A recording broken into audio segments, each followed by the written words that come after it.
I want to get something nice for dinner. Are you going to come with me? She asked her husband. No, I'm going to have a quiet morning. I'm going to read. Her husband answered.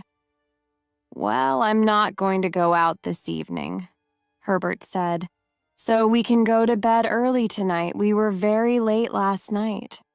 And we aren't going to have stories about monkey's paws, Mrs. White said. She was angry. Why did we listen to your friend?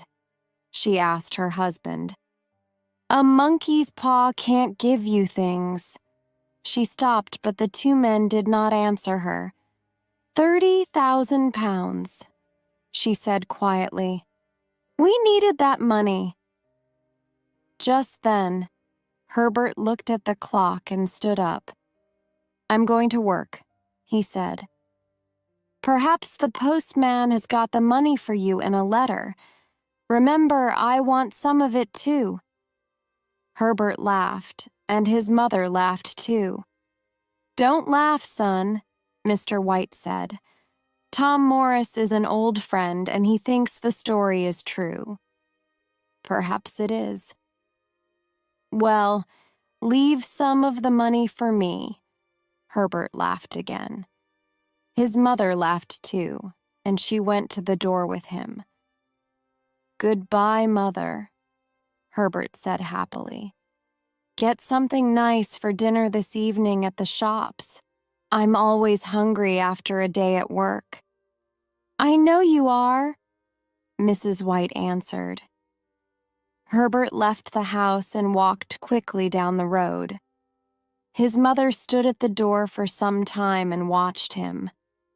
The winter sun was warm, but suddenly she felt very cold. Chapter 5. Slowly, old Mrs. White went back into the house. Her husband looked up and saw something strange in her face. What's the matter? He asked. Nothing, his wife answered, and she sat down to finish her breakfast. She began to think about Tom Morris again, and suddenly she said to her husband, Your friend drank a lot of whiskey last night. A monkey's paw. What a story. Mr. White did not answer her because just then the postman arrived. He brought 2 letters for them, but there was no money in them. After breakfast, the 2 old people forgot about the money and the monkey's paw. Later in the day, at about 1 o'clock, Mr. and Mrs. White sat down to eat, and then they began to talk about money again. They did not have very much money, so they often needed to talk about it. That 30,000 pounds, Mrs. White said. We need it. But it didn't come this morning, her husband answered. Let's forget it. Then he said, But that thing moved. The monkey's paw moved in my hand. Tom's story was true. You drank a lot of whiskey last night. Perhaps the paw didn't move. Mrs. White answered. It moved, Mr. White cried angrily. At first his wife did not answer, but then she said, Well, Herbert laughed about it. Suddenly she stopped talking. She stood up and went over to the window. What's the matter? Her husband asked. There's a man in front of our house, Mrs. White answered. He's a stranger, very tall and well-dressed. He's looking at our house. Oh, no. It's okay. He's going away. Come and sit down. Finish eating, Mr. White said. The old woman did not listen to her husband. He isn't going away, she went on. He's coming back. I don't know him. He's a stranger. Yes, he's very well dressed. Suddenly, Mrs. White stopped. She was very excited. He's coming to the door. Perhaps he's bringing the money. And she ran out of the room to open the front door. The tall, well-dressed stranger stood there. For a minute he said nothing, but then he began, "Good afternoon. I'm looking for Mr. and Mrs. White." "Well, I'm Mrs. White," the old woman answered. "What can I do for you?" At first, the stranger did not answer, but then he said, "Mrs. White, I'm from Ma and Megan's. Can I come in and talk to you?" Ma and Megan's had a big factory, and Herbert White worked there on the machinery. "Yes, of course," Mrs. White answered. "Please come in." The well-dressed stranger came into the little living room, and Mr. White stood up. "Are you Mr. White?" the stranger began. Then he went on, "I'm from Ma and Megan's." Mrs. White looked at the stranger and she thought, perhaps he has the money. But why Ma and Megan's? And his face is very unhappy. Why? Suddenly the old woman was afraid. "Please sit down," Mr. White began. But now his wife could not wait. "What's the matter?" she cried.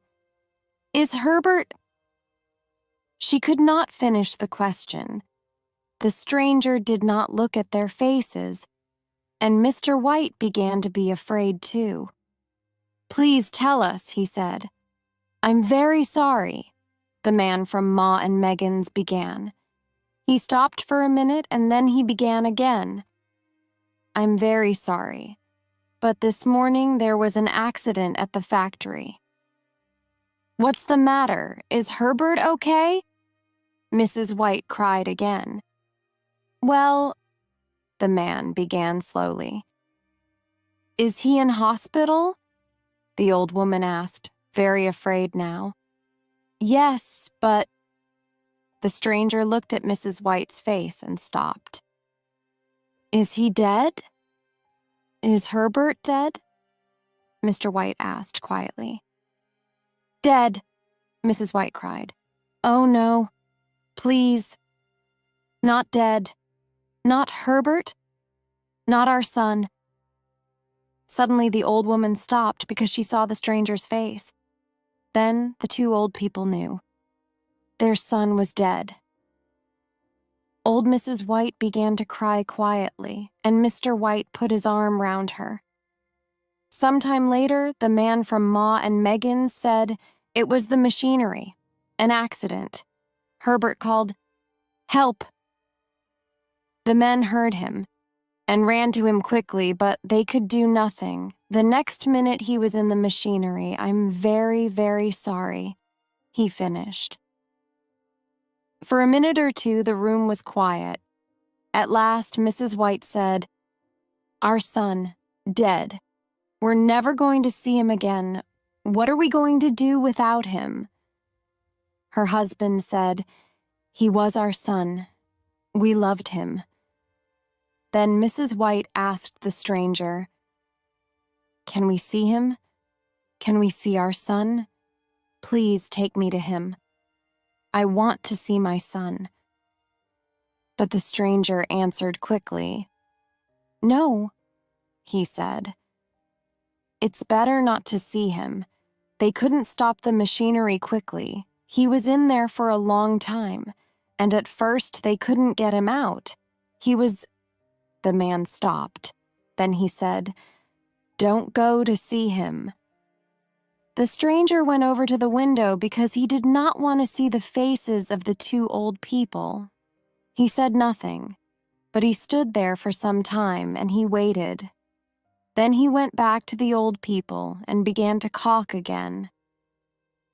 "There's one more thing," he said. "Your son worked for Ma and Megan's for 6 years and he was a good worker. Now Ma and Megan's want to help you at this unhappy time." Again the stranger stopped. After a minute, he began again. "Ma and Megan's want to give you some money." Then he put something into Mr. White's hand. Old Mr. White did not look at the money in his hand. Slowly he stood up and looked at the stranger, afraid. How much? Mr. White asked very quietly. He did not want to hear the answer. 30,000 pounds, the stranger said. Chapter 6. 3 days later, in the big new cemetery 2 miles from their house, the two old people said goodbye to their dead son. Then they went back to their dark old house. They did not want to live without Herbert, but they waited for something good to happen, something to help them. The days went by very slowly. Sometimes they did not talk because there was nothing to say without Herbert, and so the days felt very long. Then, one night, about a week later, Mrs. White got out of bed because she could not sleep. She sat by the window and she watched and waited for her son. He did not come, and she began to cry quietly. In the dark, her husband heard her and he called, "Come back to bed, it's cold out there." "It's colder for my son," his wife answered. "He's out there in the cold cemetery." Mrs. White did not go back to bed, but Mr. White was old and tired and the bed was warm. So in the end, he went to sleep again. Suddenly, he heard a cry from his wife.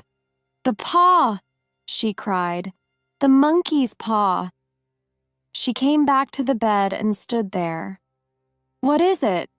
What's the matter?" Mr. White cried.